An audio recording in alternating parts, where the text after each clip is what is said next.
Shalom, selamat pagi kembali ya. Santapan rohani pagi dari si Tuan Nurhaida ya. Karena maaf ya, 2 minggu saya tidak membawakan firman Tuhan karena selama 2 minggu itu saya sakit ya. Dan Tuhan sudah memulihkan, Tuhan sudah sembuhkan ya. Pada pagi hari ini saya percaya semua kita sehat ya. Dalam perlindungan Tuhan kita bisa mengalami sakit, pasti tubuh ini adalah tidak sempurna, jadi semua orang akan mengalami sakit ya. Dan waktu saya sakit itu Tuhan luar biasa, Tuhan yang bekerja, Tuhan yang melakukan semuanya, Tuhan yang sembuhkan. Saya nanti akan bersaksi bagaimana Tuhan sudah menyembuhkan saya dari sakit yang saya alami selama 2 minggu. Puji nama Tuhan, pagi ini saya sudah bisa kembali membawakan firman Tuhan seperti biasa, santapan rohani pagi. Kita berdoa terlebih dahulu. Tuhan Yesus yang baik, terima kasih Tuhan kalau hari ini kami sudah boleh kembali mendengarkan firman Tuhan lewat video ini. Biarlah semua orang yang semakin banyak dijangkau oleh firman Tuhan ini. Kami percaya mendengarkannya diberkati Tuhan. Bahkan hamba-Mu yang bawakan firman ini Tuhan urapi secara luar biasa di dalam segala kekurangan dan ketidakmampuan hamba-Mu. Engkau sendiri yang bekerja, Engkau sendiri yang berkuasa, Roh Kudus yang mengerjakannya. Di dalam nama Tuhan bersyukur, haleluya, amin. Baik, pada pagi hari ini saya akan bawakan firman Tuhan dari judul khotbahnya adalah ketika takut menggeser iman, kejatuhan Raja Saul ya. Tema firman Tuhan pada hari ini, bahaya hidup yang tidak lagi mengandalkan Tuhan, melainkan dikendalikan oleh ketakutan, iri hati, dan ambisi pribadi. Raja Saul adalah raja pertama Israel. Ia dipilih Tuhan, diurapi, diperlengkapi, dan diberi kemenangan besar. Namun kisah Saul berakhir tragis bukan karena Tuhan berubah, tetapi karena Saul berubah. Ia tidak lagi mengandalkan Tuhan, melainkan mengandalkan kekuasaan dan ketakutannya sendiri. Ketika Tuhan memilih Daud, Saul tidak bertobat, ia justru merasa terancam. Ya, sejak saat itu hidup Saul dipenuhi kecurigaan, kemarahan, dan usaha untuk membunuh Daud. Pertama, Daud dipilih Tuhan namun kehilangan ketaatan. Pada awalnya Saul dipilih Tuhan namun kehilangan ketaatan. Pada awalnya Saul adalah pribadi yang rendah hati, namun seiring waktu ia mulai lebih takut kepada manusia daripada Tuhan. 1 Samuel 15 ayat 24. Aku telah berdosa sebab aku telah melanggar perintah Tuhan dan perkataan-Mu, karena aku takut kepada rakyat mendengarkan perkataan mereka. Saul mengakui dosanya, saudara, tetapi bukan dengan pertobatan yang sejati. Ia takut kehilangan dukungan rakyat, bukan takut menyakiti hati Tuhan. Ya, pelajaran yang kita dapatkan hari ini, ketika ketaatan digantikan oleh kepentingan pribadi, maka hadirat Tuhan mulai menjauh daripada kita. Ya. Yang kedua, roh Tuhan meninggalkan Saul.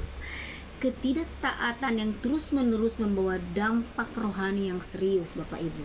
1 Samuel 16 ayat 14, tetapi roh Tuhan telah mundur dari Saul dan sekarang ia diganggu oleh roh jahat yang dari Tuhan. Roh jahat dari Tuhan, Bapak Ibu.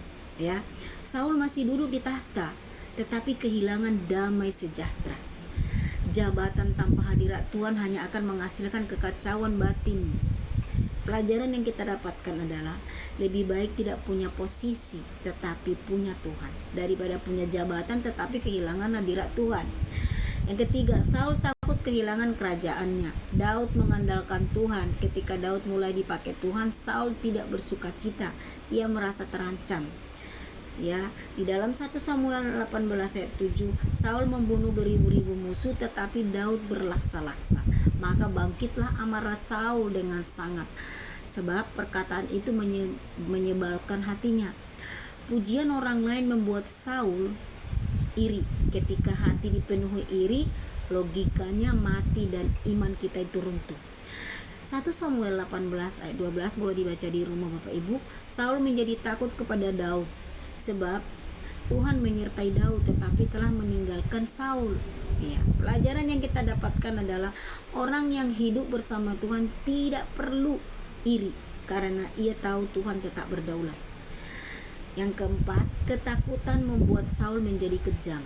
Saul berulang kali mencoba membunuh Daud, meskipun Daud tidak pernah melawannya. 1 Samuel 19 ayat 10, Saul berusaha menancapkan tombak itu kepada Daud.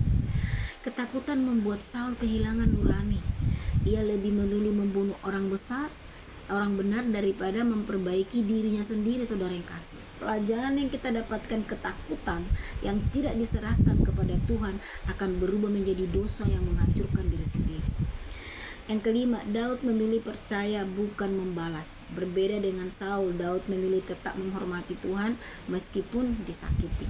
1 Samuel 24 ayat 6, Tuhan kiranya menghindarkan aku dari melakukan hal itu kepada Tuanku. Orang yang diurapi Tuhan, dia tidak mau membunuh orang yang diurapi Tuhan. Daud mempunyai kesempatan membunuh Saul waktu itu, tetapi ia memilih menyerahkan keadilannya kepada Tuhan. Pelajaran iman yang kita dapatkan, iman sejati terlihat saat kita memilih taat meskipun itu kita bisa membalas. Kesimpulannya, Saul kehilangan kerajaan bukan karena Daud, Bapak Ibu, tetapi karena ia berhenti mengandalkan Tuhan. Ketika takut lebih besar dari iman, maka kehancuran rohani pasti terjadi. Sebaliknya, Daud naik bukan karena ambisi, tapi karena kesetiaannya kepada Tuhan. Ya, mari kita bertanya pada diri sendiri, apakah aku masih mengandalkan Tuhan sepenuhnya? Ataukah aku mulai hidup dikendalikan oleh takut kehilangan, iri hati, dan ambisi? Hari ini Tuhan memanggil kita untuk bertobat dan kembali percaya penuh kepada Tuhan. Mari Bapak Ibu Saudara, ya, jangan kita iri kepada yang lain. Ya, jangan karena sesuatu hal kita kehilangan roh Tuhan. Jangan sampai Tuhan meninggalkan kita. Ya, kita boleh kehilangan segala sesuatu, tapi jangan sampai Tuhan hilang daripada kehidupan kita. Karena apa? Tuhanlah sumber kehidupan kita. Ya, mari hari ini Tuhan memanggil kita untuk berubah, bertobat, kembali percaya penuh kepada Tuhan. Bertobat, pertobatan yang sejati, bukan kita berkata bertobat tetapi tidak melakukan hal-hal yang lebih baik. Ya, tidak mengandalkan Tuhan lagi. Jangan sampai roh iblis itu bisa masuk, ya, untuk mengacaukan kehidupan kita seperti Saul. Ya, kehidupannya sangat kacau. Ya, dia menderita batin karena iri dengki yang ada dalam hati dia. Ya, dia tidak percaya mengandalkan Tuhan lagi di dalam kerajaannya, di dalam kepemimpinannya. Ya, pada pagi hari ini kita diajar Tuhan, mari kita bertanya kepada diri kita sendiri, apakah aku masih mengandalkan Tuhan sepenuhnya? Harus sepenuhnya Bapak Ibu, nggak bisa tanggung-tanggung. Ataukah aku mulai hidup dikendalikan oleh takut kehilangan atau iri hati atau ambisi? Hari ini Tuhan memanggil kita untuk bertobat, kembali percaya sepenuhnya kepada Tuhan. Tuhan Yesus memberkati kita berdoa. Tuhan yang penuh kasih, kami datang dengan hati yang rindu dipulihkan, ampuni kami Tuhan, bila selama ini kami lebih takut kehilangan hal duniawi daripada kehilangan hadirat-Mu. Kami berdoa untuk setiap keluarga, pemimpin, pelayan Tuhan dan anak-anak-Mu. Pulihkan iman yang lemah, sembuhkan hati yang iri dan terluka. Ajarkan kami untuk tetap taat meskipun keadaan tidak adil. Tolong kami agar tidak seperti Saul yang dikalahkan oleh ketakutannya sendiri, tetapi seperti Daud yang menang karena percaya penuh kepada Tuhan. Di dalam nama Tuhan Yesus kami mengucap syukur dan berdoa, haleluya, amin. Tuhan Yesus memberkati kita semuanya. Ya, besok kembali kita mendengarkan firman Tuhan yang sama. Ya, santapan rohani pagi dari Situan Nurhaida. Tuhan Yesus memberkati saudara, usaha pekerjaan saudara diberkati Tuhan dengan dahsyat dan luar biasa. Anak-anak saudara diberkati, rumah tangga saudara diberkati. Tuhan Yesus memberkati, haleluya.